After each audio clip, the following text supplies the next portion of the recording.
Bom dia, meu amado, bom dia, minha amada. Estamos aqui para fazer mais um tema bíblico, né? Mais uma pregaçãozinha pequena, mas que vai falar muito ao nosso coração. Nós desenvolvemos o tema aqui, os 7 pecados capitais. É um tema chamativo, é um tema que é curioso. Você já parou para ler sobre os 7 pecados capitais? Como que ele surgiu? De onde veio essa ideia? Os 7 pecados capitais se originaram de uma lista de 8 vícios principais, desenvolvida nos anos 300 pelo místico Evagrio Pôntico. O trabalho do Evagrio serviu de inspiração para os escritos do monge João Cassiano nos anos 500. E depois o Papa Gregório I mudou a lista de 8 principais vícios para o que conhecemos hoje como os 7 pecados capitais. Gregório encarava esses pecados como capitais ou principais porque muitos outros pecados se originam deles. E o que a Bíblia realmente fala sobre esses pecados? Irmão, nós temos aqui o primeiro pecado capital, a luxúria. Como origem do latim, luxúria significa lascívia, prostituição, libertinagem, concupiscência, sensualidade. A luxúria, vista como um vício, é o oposto da castidade. Castidade é aquilo que você evita por causa da sua fé, por causa de Deus. E é vista como uma satisfação desregrada dos desejos sexuais. No livro de Gálatas, no capítulo 5, versículo 19, Paulo já fala: as obras da carne são evidentes, são elas: adultério, pecado sexual, impureza e devassidão. Né? No livro de Colossenses, segundo Colossenses, versículo 3, capítulo 3, versículo 5, portanto, mortificai as partes carnais que há em vós, que são terrenas, são elas: o pecado sexual, a impureza, a paixão depravada, o desejo maligno e a ganância, que é a idolatria. No livro de Romanos, capítulo 1, versículo 24, pelo que também Deus os entregou às concupiscências do seu coração, à imundície, para a desonra do seu corpo entre si. Nesse capítulo de Romanos, a sequência dele é o seguinte: Deus tenta avisar o ser humano, mandando profetas, mandando pessoas avisar, ou ele ouve uma pregação, ele ouve alguém falando do amor de Deus, e se ele não quiser, então Deus entrega a essa pessoa ao seu próprio desejo carnal, né? Então veja, o pecado da luxúria está ligado a essa fantasia, né, sexual, a prostituição, a tudo isso, né? Hoje nós podemos dizer aí a questão da pornografia infantil, né? Todo tipo de pornografia, os filmes pornográficos, tudo aquilo que vai te levar para essa questão, a sensualidade. Daí entra a questão das festas também, né? Do carnaval e por aí vai. Então, nós vimos aí então o primeiro tema, que é a questão da luxúria e o que a Bíblia fala sobre isso. Nós vamos agora para o segundo tema dos 7 pecados capitais. O segundo pecado capital é a gula, né? A gula. E aqui no tema, na pesquisa que nós fizemos, fala do vício de comer. Descreve uma desordem patológica, o desejo compulsivo e excessivo de consumir alimentos que são em si mesmo prejudiciais para o indivíduo. A sociedade e a profissão médica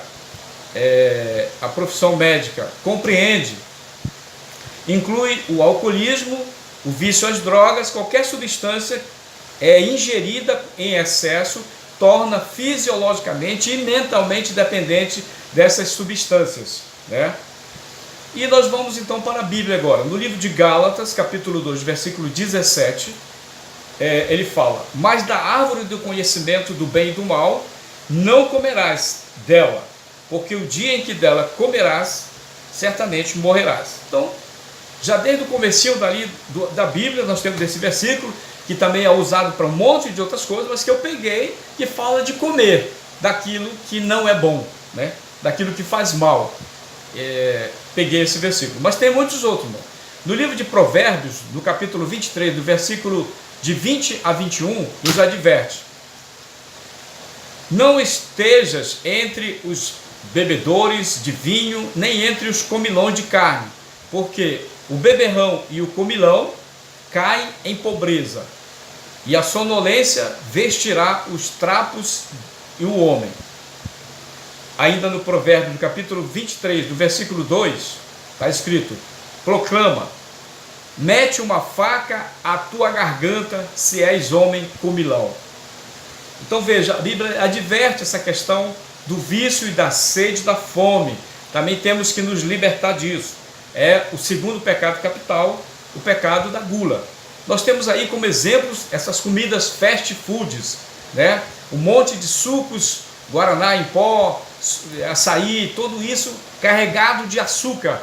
E hoje nós sabemos que o açúcar é aonde o câncer se alimenta para contaminar as pessoas. Não é por nada que hoje tem uma série de crianças que já nascem com a probabilidade e nascem com câncer, inclusive. Nós ainda continuando no tema de gula, o segundo tema dos 7 pecados capitais, lemos agora Deuteronômio, do capítulo 21, no versículo 20: e dirão aos anciãos da cidade: este nosso filho é obstinado e rebelde, não obedece a nossa voz, é comilão e beberrão. Então todos os homens da sua cidade o apedrejarão com pedras e morrerá. Assim tirarás do mal do meio de ti, de todo Israel ouvirá e temerá. Ainda no Provérbio 23, versículo 23, 20: não estejas entre os beberrões de vinho, entre os comilões de carne, porque o beberrão e o comilão empobrecerão, e a sonolência o faz vestir de trapos. Nós já tínhamos lido isso daí, né? Então vejam, a questão da gula, né? Nós falamos aí também dessas enorme quantidade de comida fast food, comida rápida, alimento rápido que é feito, lanchonetes, tudo isso é carregado de uma série de coisas que não seria bom para a nossa vida. Nós vamos agora para o terceiro pecado capital, que é a avareza. O que é a avareza? O apego demasiado e sórdido ao dinheiro. É o desejo ardente de acumular riquezas. Irmão, o dinheiro, a Bíblia diz que o amor ao dinheiro, acho que vai ter aqui versículo também, é a raiz de todos os males. Mas vamos aqui. O dinheiro, às vezes, porque o cara é agarrado ao dinheiro, ele tem uma poupança, por causa disso ele não ajuda, ele não colabora, porque ele está fixado no dinheiro. Então a falta de generosidade, a pessoa que é pão duro, né? Traz aí a questão da mesquinez. Ele padece fome, às vezes não se alimenta corretamente, às vezes deixa de usufruir de um momento feliz porque ele está preso naquela questão de economizar demasiadamente, né? O cara ser sovino, questão da sovinice, né? Ele não abre mão porque ele está reservando aquele dinheiro, às vezes morre e deixa o dinheiro na poupança. A insignificância e a miserabilidade. Muitas vezes as pessoas sofrem com o dinheiro, mas não querem gastar e sofrem as consequências dessa questão aí. No 1 Timóteo, capítulo 6, versículo 10, pois o amor ao dinheiro é a raiz de todos os tipos de males. Alguns o cobiçam e então se desviaram da fé e perfunaram a si mesmo com muitas dores. Vejam, né? Essa questão aí, a avareza. No livro de Mateus 6, capítulo 24, diz assim: ninguém pode servir a 2 senhores, pois ou odiará um e amará o outro, ou se apegará a um e a desprezará o outro. Não podeis servir a Deus e às riquezas. Então, como acomedir essa questão do dinheiro? O dinheiro tem que ser o nosso escravo e não nós sendo escravo do dinheiro. Isaías, no capítulo 57, versículo 17, ele fala: pela iniquidade da sua avareza, me indignei e os feri, escondi-me e indignei-me, mas rebeldes surgiram o caminho do seu coração. Então vejam só também essa questão da avareza, né? Também está a questão da vaidade também aí, né? De você pegar o dinheiro, aplicar de forma errada para algumas coisas e para os essenciais você não aplica, né? Então vamos aprender aí com o terceiro pecado capital. Vamos então agora para o quarto pecado capital, que é a preguiça. Vejam, coisa simples, quem não tem? Todos nós temos, mas vamos então avaliar isso. Característica ou entidade que demonstra pouca disposição para o trabalho ou aversão ao trabalho. Atitudes de negligência, indolência, demora ou lentidão em praticar qualquer ação. Morosidade em cumprir algum trabalho, seja ele físico ou mental. Pode ser um sintoma característico de alguma patologia. Isso pode também estar ligado a uma questão de doença mesmo, né? Mas o nosso foco aqui é um pouco espiritual, vamos para isso. No Provérbio capítulo 6, versículo 6, a Bíblia diz: vai ter com a formiga ou preguiçoso, olha para os seus caminhos e sê sábio.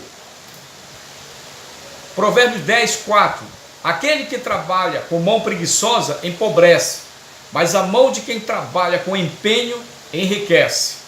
Provérbios ainda, versículo 12, capítulo 12, versículo 24, a mão dos que trabalham com empenho dominará, e os preguiçosos serão escravos.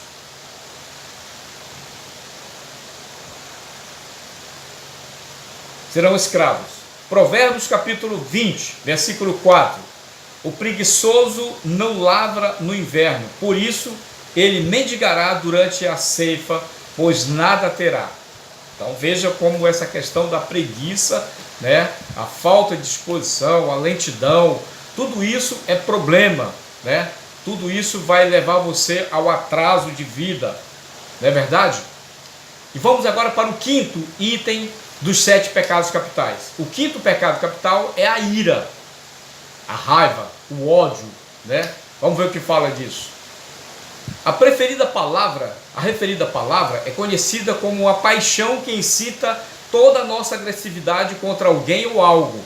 Raiva, cólera, fúria, pode ser também uma indignação furiosa, desejo veemente de vingança, né? Então vamos controlar. A Bíblia vai falar de uma coisa muito interessante, é o domínio próprio. E a gente, a princípio, acha que é você se dominar, mas não. É quando você começa a obedecer os mandamentos. Você se torna uma pessoa equilibrada, uma pessoa mais calma. Efésios, no capítulo 4, versículo 26, ele fala que o fato de você só ficar com raiva não seria nem pecado. Mas o fato é que quando você está com raiva, ou você vai agredir verbalmente, ou você vai ter uma atitude agressiva. E quando abrimos a boca, como agimos com raiva, geralmente produzimos pecados.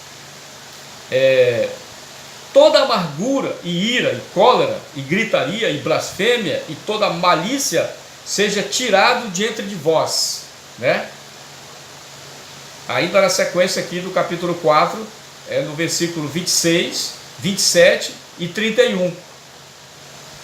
Aí a Bíblia diz assim: a ira, ela vai dar lugar ao diabo.